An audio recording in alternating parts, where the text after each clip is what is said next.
Have you ever felt a deep, pervasive weariness settle in your bone? Not just physical exhaustion, but a profound tiredness of the spirit, a sense of drifting aimlessly, even as the world rushes by. Perhaps you found yourself staring into the quiet of the night, asking unspoken questions about why things feel so heavy, why certain patterns repeat, why the changes you long for never seem to materialize. It's a feeling many of us know intimately, this subtle ache of disconnect, a quiet hum of dissatisfaction beneath the surface of everyday life. You might feel as though you're a passenger in your own existence, watching events unfold around you, sometimes feeling trapped by circumstances or blaming external forces for the roadblocks you encounter.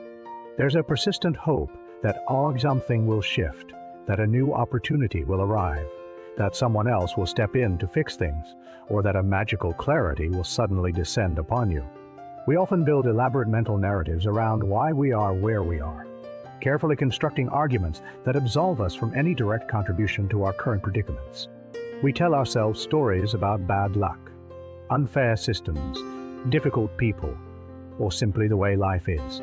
And in the quiet solitude of our thoughts, these stories become profoundly convincing, a comforting blanket woven from external factors. But beneath that blanket, a different kind of truth often stirs. It's a truth that can feel unsettling, even harsh, because it challenges our most ingrained narratives of victimhood or helplessness. It's the truth about personal responsibility, not the kind that assigns blame, but the kind that illuminates agency. It's the quiet realization that much of the stagnation, the persistent discomfort, the feeling of being stuck, often stems from where we choose to place, or rather, avoid placings, our personal responsibility. Think about it. When we consistently avoid taking responsibility for our choices, our actions, our inactions, and even our reactions, we effectively hand over our power. We become like a ship adrift without a captain, tossed by every wave and current, and then we wonder why we never reach our desired shore. We wait for the wind to change, for the tide to turn, for someone else to navigate. This avoidance isn't malicious.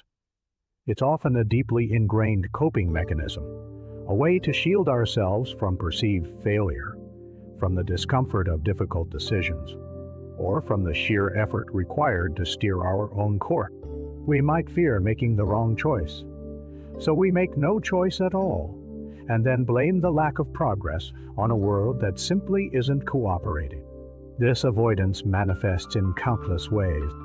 It's the procrastination that keeps us from pursuing our dreams, the blaming of others for our own emotional responses, the endless waiting for external validation before we dare to act. It's the repeated pattern in relationships where we see everyone else as the problem, or the career stagnation we attribute solely to a demanding boss or an unfair system. The harshness of this truth lies in its directness. When we abdicate responsibility, we also surrender control. We give away our ability to choose, to adapt, to learn, and most importantly, to grow. We remain tethered to the very circumstances we wish to escape, because we haven't yet grasped the strength of our own hands on the tiller. The liberation, however, comes precisely at this point of recognition. It's not about burdening yourself with guilt, but about empowering yourself with agency. This isn't a call to self-blame, but a gentle invitation to reclaim your inner authority. What if, for a moment, you considered the possibility that even in the most challenging situations, there's a sliver of your own choice, your own response, your own action that contributed to the current reality? What if the path forward isn't about changing the world around you, but about changing your relationship to it, starting with your own deliberate engagement? This deep reflection doesn't mean everything is your fault. Life is complex, and external factors are undeniably real. But true healing and inner peace begin when we differentiate between what is genuinely beyond our control and what falls within the sphere of our personal power.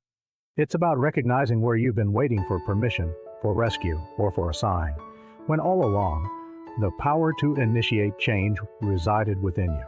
Embracing personal responsibility is like stepping out from a dense fog into clear daylight. It might reveal areas you've neglected, choices you've postponed, and truths you've avoided. This clarity can be sharp at first, perhaps even a little painful, as it requires us to look honestly at ourselves. But it is precisely in this clarity that you find the ground beneath your feet. You are no longer a victim of fate, but an active participant, a creator of your own unfolding story. The journey toward inner healing isn't about perfectly navigating every situation from now on. It's about making a conscious commitment to show up for yourself, to own your responses, and to choose your direction with intention.